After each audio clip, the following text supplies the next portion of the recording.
طبعا اول يوم بقى امتحانات، ربنا يا رب يوفقهم وينجحهم. ما لقيتش بقى اجمل ولا احلى من ان احنا كده نعمل لهم الفطار الخفيف اللذيذ ده اللي هو الباتيه. طبعا عملنا كده باتيه بالجبنه وعملنا باتيه بالشوكولاته.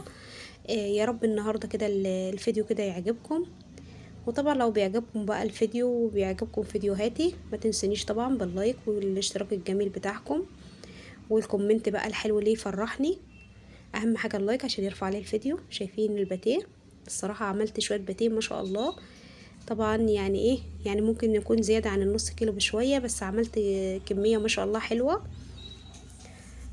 نسمي الله ونصلي على النبي عليه الصلاه والسلام ويلا بينا نبدا.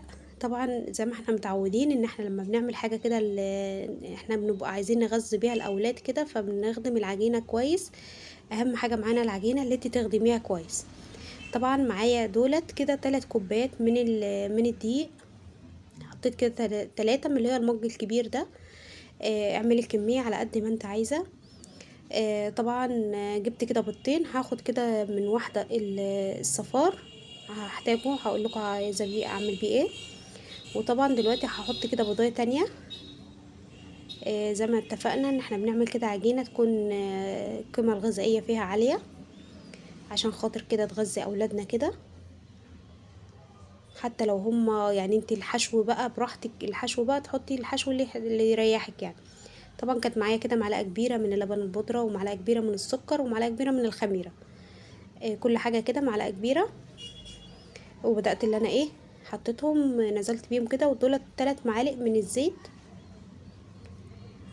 طبعا انا مش هحط زبده في العجينه، لان طبعا انا هستخدم زبده في قلب العجين وانا بفرده. وحطيت هنا معلقه صغيره من البيكنج باودر. انا الصراحه استخدمت اللي هو كيك شيف. بيبقى فيه محسن كده للمعجنات. وحطيت نص معلقه من الملح.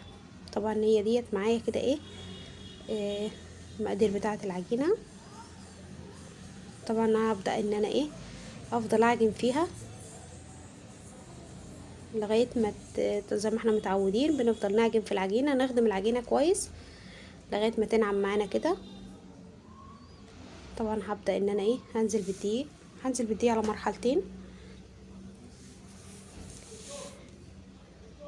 هو اخد معايا بالظبط كده، يعني كوبايه المج ده انا عملت بيه زي ما قلت لكم يعني عيرت بيه 3 من الدقيق. 3 مليانين خالص من الدقيق. وحطيت بيه 1 من اللبن.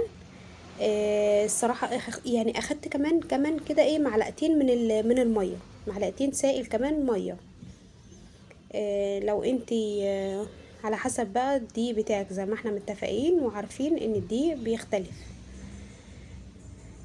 هبدأ ان انا ايه، خلاص كده مش هينفع بقى ان انا اعجن بالمعلقة، خلاص ايه، هبدأ انزل كده بايدي كده اعجن. ولو انت عندك العجان هتمشي برضو مع العجينة كده واحدة واحدة في العجان.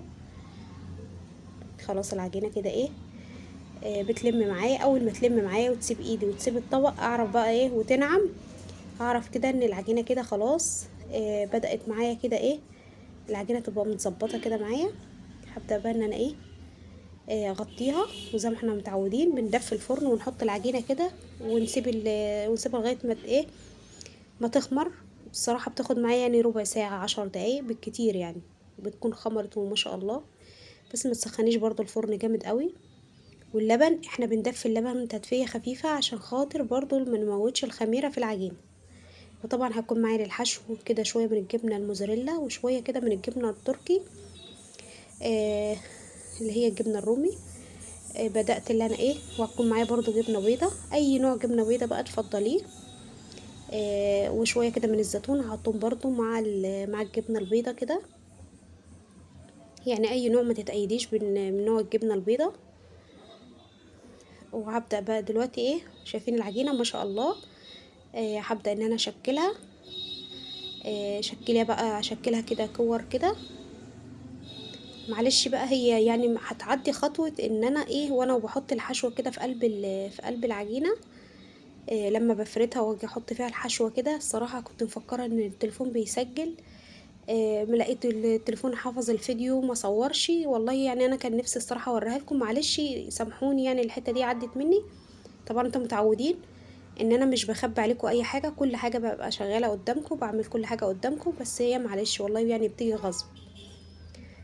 زي ما انتم شايفين طبعا بدات ان انا ايه هشكله كده، كل العجينه هشكلها بالشكل ده كده. جبت كده معلقتين كبار من الزبده، وبدات ان انا ايه يا دوبك بس فكيت الزبده كده على النار، ما خليتهاش ان هي تسيح خالص يعني، بس هي طبعا احنا عشان احنا في السقعه الجو ساقع جامد، يا دوبك بس ايه سيحتها كده خفيف. وهبدا ان انا افرد بقى كده هفرد بقى العجين معايا كده. بس اهم حاجه اللي انا سبت العجينه تريح كده لمده ربع ساعه، عشان تفرد معايا، تبقى العجينه معايا كده ايه تفرد كده بكل سهوله، ما تضايقنيش وانا بفردها. وطبعا انا بعد ما هخلص يعني العجينه معايا طلعت معايا بالظبط كده، قسمتهم على طبقين يعني بالطبق ده كده، حطيت عليه رشه كده من الدقيق، وهبدا ان انا افرد كده افرد العجين واحط كده وهفضل برضو شغاله كده لغايه ما هعمل 8 طبقات فوق بعض، هعمل كده 8. وبعد بعد ما اخليهم 8 كده فوق بعض، هروح مثلا مريحاه بقى ايه يا في التلاجة ربع ساعه، يا في الفريزر كده ايه 10 دقايق. وابدا ان انا ايه عشان بس الزبده كده تمسك نفسها معايا، ويسهل عليا وانا وبفردها تبقى سهله معايا. طبعا انا مجرد ما هطلعها برضو من التلاجة هبدا ان انا هفردها كده على شكل مستطيل، وابدا ان انا اقطع فيها الشكل بقى اللي تحبيه. معلش هي الحته دي اتعدت والله، بس يعني سامحوني عليها. آه بدات اللي انا اقطعه كده ايه لفيته رول، يعني قطعته كل رول كده قطعته يعني لفيته 3. وبعد كده يعني حطيت فيه الحشو ولفيته. وبعد كده بدأت اللي انا اقطعه بقى ايه قطع صغيرة كده. قطعي الباتيه على قد ما انت عايزة، يعني مثلا قطعة كبيرة او صغيرة، بس الصراحة كانت القطعة ديت جميلة. زي ما قلت لكم هخلص كل الكمية كده، عملت منها طبقين. الصراحة عملت معايا ما شاء الله كمية حلوة. انا كنت هعملها حادق بس يعني بالجبن كده وخلاص، بس هم طلبوا مني الاولاد عايزين ايه بالشوكليت، فاضطريت ان انا ايه جبت شويه كده من شوكليت الشيبس، وبدات اللي انا عملت لهم كده شويه. بدات ان انا كده الصفار البيضه اللي انا شلته، جبت كده صفار البيضه ومعاه كده شويه كده من اللبن. هبدا كده ايه اضرب كده الصفار البيضه مع اللبن، بس احنا لما بنشيل صفار البيضه لازم نغطيه عشان ما ينشفش معانا يعمل قشره كده. وجبت كده شويه من حبه البركه وشويه من السمسم، وهيكون معايا برضو شويه كده من الزعتر، بس الزعتر معايا مطحون يعني. الصراحة يعني استخدمي زي ما انت تحبي، ممكن ما تستخدموش براحتك خالص، بس الصراحة كان طعمه جميل جدا مع الجبنة، حطيت مع الجبنة البيضة. طبعا زي ما قلت لكم انا لفيته رول طويل. بدأت اللي انا حطيت فيه الحشو كده، وبدأت اللي انا اقطعه. الحشو بقى دي حاجة ترجع لك برضو زي ما انتوا شايفين كده. طبعا ايه هبدأ كده اخلص كل الصاج كده زي ما انا متعوده. بصراحه بحب اللي انا ايه احط كده في الصاج، بعمل كل الكميه كده بريح دماغي يعني في الصاج. بس طبعا انا عملت ايه الحلو عملته في صينيه تانية. وزي ما انتوا شايفين ما شاء الله 3 كوبايات من الدقيق عمل معايا ما شاء الله كميه حلوه. طبعا يا دوبك انت بتطلعيه من التلاجة تدفيه تدفيه خفيفه كده بقى معاكي جميل. طبعا وقت الامتحانات بقى، وقت المذاكره، مع الشاي بلبن، مع كوبايه الشاي كده، او يعني اي حاجه تريحهم جنب منهم كده، اي حاجه بيشربوها دافيه كده بالليل وهم قاعدين بقى بيذاكروا كده. الصراحه جميل جدا ما شاء الله، عجبهم جدا الصراحه ومبسوطين بيه. وطبعا خديجه بقى تاخد منه كده وهي رايحه الامتحان الصبح. هي قالت لي يا ماما ده جميل وعجبها قوي، قالت لي بقى بيشيلهولي بقى عشان ايه وانا رايحه الامتحان كده خد معايا. قلت لها حاضر، ما انا عاملهولك عشان خاطر تاخد معاها الامتحان وكده.